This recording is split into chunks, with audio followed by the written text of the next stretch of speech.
Mizzou Baseball seized a victory in their final midweek home game of the season against Steve Beezer's former ball club, SEMO, 9-3. The Tigers pitching staff racked up 13 strikeouts to quiet a potent SEMO lineup in addition to Fox Liam's 2 homers. Missouri visits Ole Miss for a crucial 3-game SEC series. First pitch is tonight, scheduled for 6:30 Central Time. 23rd ranked Mizzou Softball will hit the road to face 8th ranked Alabama in a 3-game series to close the regular season with a lot of stake for the Tigers. First pitch is scheduled for 6 o'clock tonight, Central Time. All right, let's go with baseball here. So, although the Tigers have struggled a lot throughout this season, they do find themselves with an opportunity to make their conference tournament with 3 SEC opponents remaining. The Tigers and the Rebels, they do enter this series as part of a 3-way tie for the 12th and final spot in the SEC tournament. So, Ryan, I'm going to start with you here. Do you think the Tigers are able to capture a crucial series win in Oxford? Yeah, they're definitely on a big run right now. I think that that series win against Mississippi State was huge for them. And, you talked about Missouri and Ole Miss. Kentucky, they're 8-14, so they're also still in the fray as well. But it's going to be a very, very exciting series. I do think that Missouri can win the series. They've just been playing unbelievable the last couple of games. I want to talk about the last game against SEMO and their win 9-3. Although it was an out-of-conference game, something really cool. Brian DeLunas, who obviously passed away last year.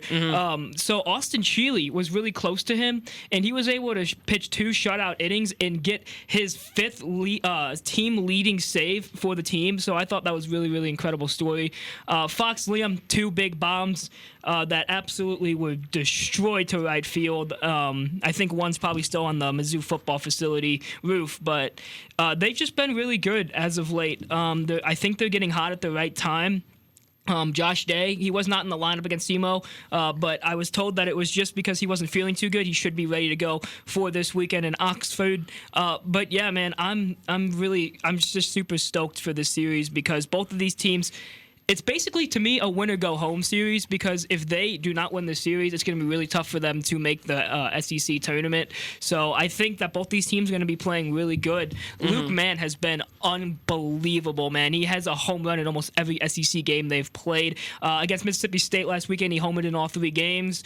He's just on a tear, and I feel like there's just a lot of these guys out on a tear. Trevor Austin, he's reached base at least 12 or 13 times now consecutively. He had I believe it was a 3-run homer against SEMO, and their bats are just really coming alive lately, and that's something that you love to see in Mizzou baseball. Yeah, go ahead. Oh, I was just gonna say, I'm really excited, just like you were here, Ryan. Especially when you look at the offense, at least over the past week or so.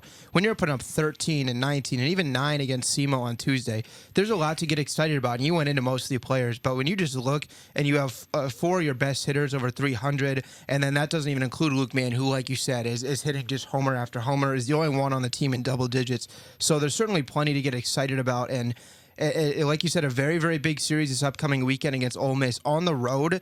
And you really have to feel good about their chances moving forward if they can find a way to take 2 out of 3. And going into the series, they're looking like how you want to. Like, you want to come into a series like this with a lot on the line on a hot streak. And they're doing that with the win over SEMO and then the 2 out of 3 over Mississippi State. So I know they had the series sweep against LSU before that, but LSU's a really, really good team. And it's about more what they've done in the last week, especially on offense. So let's just hope they can continue that because you kind of know what you're going to get out of the pitching. It's going to be somewhere between giving up maybe 3 and 8 runs the pitching staff is most likely going to do. I mean, that's pretty consistent with what they've done all year. But if you're pushing double-digit runs like they have for the past week or so against an Ole Miss team that is relatively similar record-wise, it certainly gives them an opportunity to take 2 out of 3 on the road. This is tough. After this series, they play home against Florida. They're 5th in the SEC. And then they play Georgia, which they're 2nd in the SEC. So this is no easy task when you go up against Oxford, which we have seen in the past that this is a team that once stood as the best-ranked team in the country. And now they're in a situation where they need to defend home field in order to have a tournament chance. At the end of the day, though, Mizzou has to do something that they have not done since March 13th. Win on the road. They have not done that. And this is not going to be easy because they have yet to be winning on the road in the SEC. That's obviously hard to go into someone's ballpark and win games. That goes the same thing for softball, which we'll get to. But at the end of the day, They are going to need all the power they can because Ole Miss is a team that puts runs up in a hurry. They rank 4th in the SEC in conference play, home runs, and slugging percentage. At the end of the day, though, while they can send the ball over the fence at any time, the Ole Miss offense, they are no unstoppable machine. Let's get that out of the way here. They struck out more than any team in SEC play as they sit 12th in batting average, and I believe they're hitting .242 against conference opponents. I'll have to double check that. But at the end of the day, if someone like Spencer Miles can go in there or someone like Tony Newbeck can go in there and throw strikes, they are going to be able to send this Ole Miss machine into a team that we have seen in the past that's striking out like crazy. This is a good team, Ole Miss. Don't get me wrong here. But the Tigers, they did beat Kentucky in 2 of 3 games at Taylor Stadium. Now they're going to need to do something similar against the Rebels to break this sort of tie. That's how they're going to have to do it. Luckily, they enter this series with a wave of power, whether that's Fox Liam with the 2 homers against SEMO. You could talk about Luke Mann getting his 13th homer of the season against Mississippi State. Or you can even talk about Ross Lovich, who basically hit 3 of his home runs against Mississippi State. So you could talk about that as well. But this is not going to be an easy series. The Rebels, they have some good pitching here and there. They also got a really good dude that leads off for them. I believe it's Tom Wilco. Tom Wilk, I believe it is. It is Tim Elko. I was close. 314 with 17 homers. Obviously, when you have a leader like that, he's 3rd ranked in the SEC in batting average. So at the end of the day, when you got someone like that across from you, and then you got Trevor Austin, who's been on fire. You set for yourself 13-game hitting streak, hitting .415 during, by the way, that span. So when you look at that, you combine it with Ole Miss's struggles and their offensive power, I think Mizzou, they'll be able to actually steal 2 on the road for this series. Yeah, and just to offer some more hope here to Mizzou going on the road, because you did mention this, Luca, it is tough to win on the road, especially in conference, but just in the grand scheme of things for the SEC, Ole Miss is really one of the worst teams at their home ballpark. They're on one of only 2 teams in the entire conference that has double-digit home losses. Wow. So there's 15-10 at home, but there's certainly not the Arkansas who's 28-5 or Tennessee's 30-2 at home. So it's still a daunting task, but it's not in comparison to some of the other places they've gone this season. Yeah, and just before we get to softball, I just want to throw out the pitching probables for Missouri this weekend.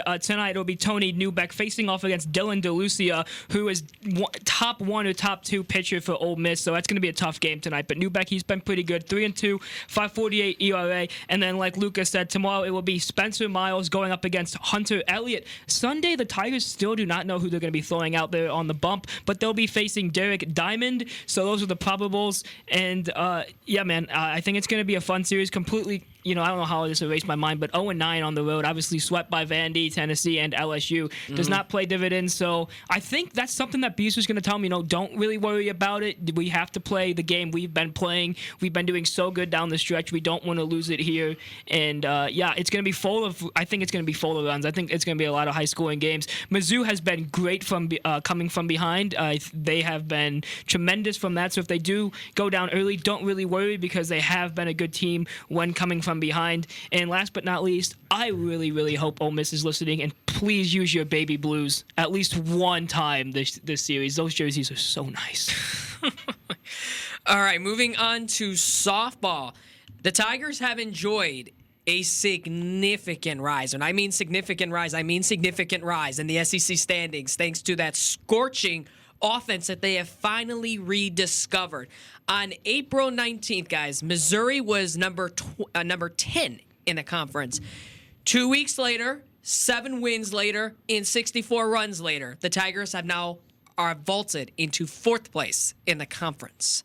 Ben, I'll start with you. What do you think the biggest factor is contributing to Mizzou softball's turnaround? I mean, I don't necessarily know if it's one biggest contributing factor.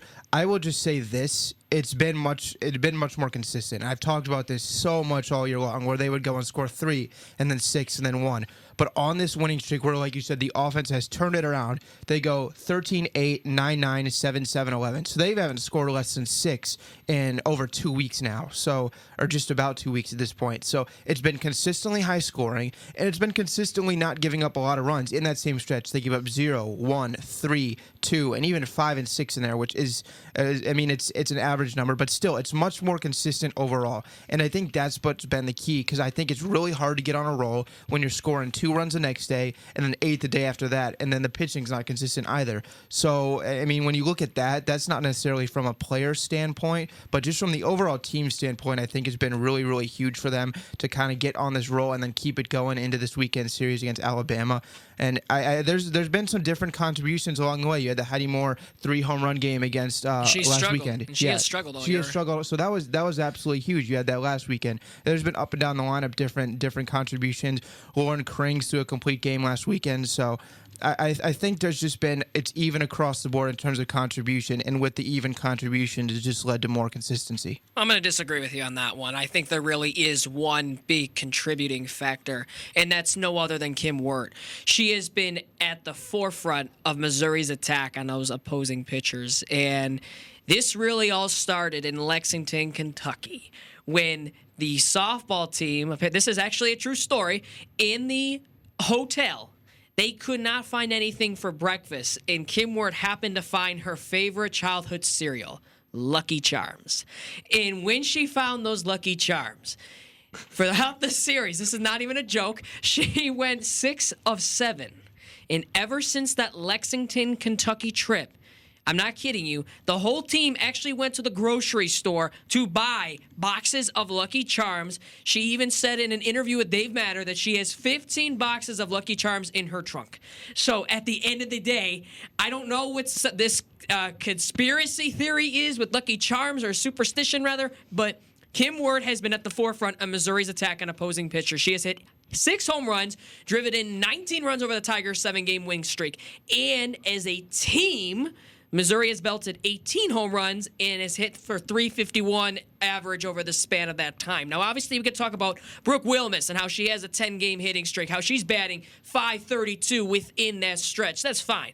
But at the end of the day, Kim Wirt, whenever she is up to plate, the opposing pitchers are nervous. We saw it with Texas A&M when Mackenzie Harzog was up there pitching against her. She barely would even throw anything near the middle of the plate. She tried to get her all over the inside corners. She wouldn't go.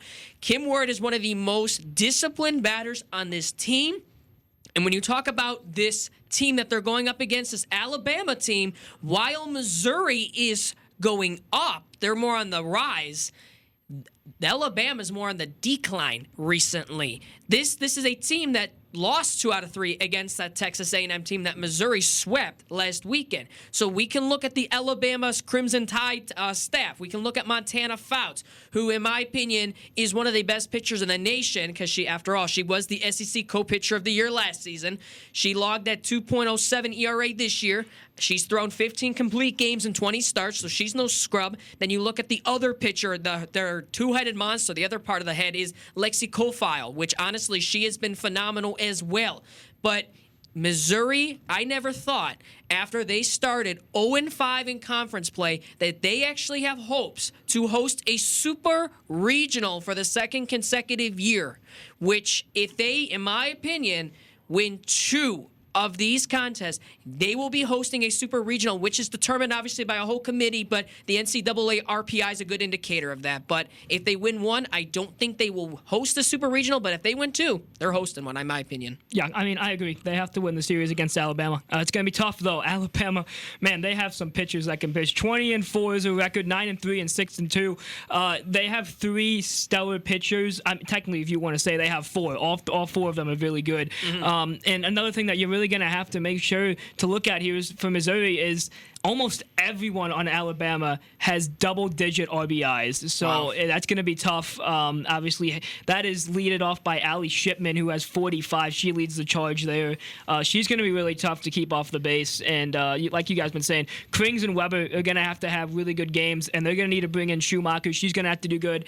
But yeah, I mean, that's what happens when you go on a 7-game winning streak, Luca, and I guess you grab some Lucky Charms as well. By the way, top 5 cereal right there. It has to be. Okay. I can. Yeah, I'll vibe with that for Has to sure. be, has to be. Cookie Crisp is better though. I'm sorry. Cookie Crisp is better. Okay. I think you also have to look at Jenna Williams too along this win streak. I Yeah. mean, at the top of the lineup, I mean, on a 6-game hitting streak, which almost directly goes along with the winning streak for Mizzou. They're on the 7-game win streak, and she has hits in 6 in a row, including 1 2-hit game. So I think what makes that so important because there's multiple players with hitting streaks, but she is there at the top of the lineup, setting the tone. A lot of these hits, too, coming in the early innings and getting them out to a lead. So I think it can't be understated how important a good leadoff hitter is to set the tone and get on base. And when you have one that has gotten hot, I think that has certainly carried down the rest of the lineup.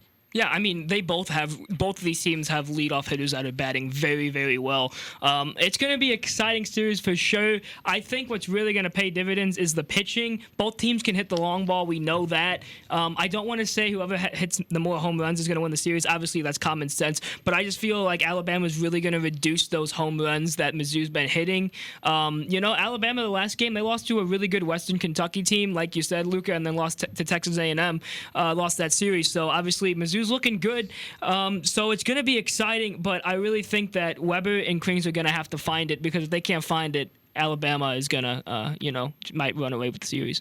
I will say this, just to make it clear to the listeners, for Mizzou to host a super regional, you need to be in the top 16 to host one, according to the NCAA RPI, as well as the committee. So Missouri currently sits at number 22. So they can, I think, by winning 2 out of the 3, or even 1 out of the 3 from Alabama, they got a shot. And then you have to take into consideration the SEC tournament as well before the whole super regional thing. And to be very clear, there's still a lot to be sorted out in the SEC in the final weekend of the regular season. Okay, while Missouri's 11-9.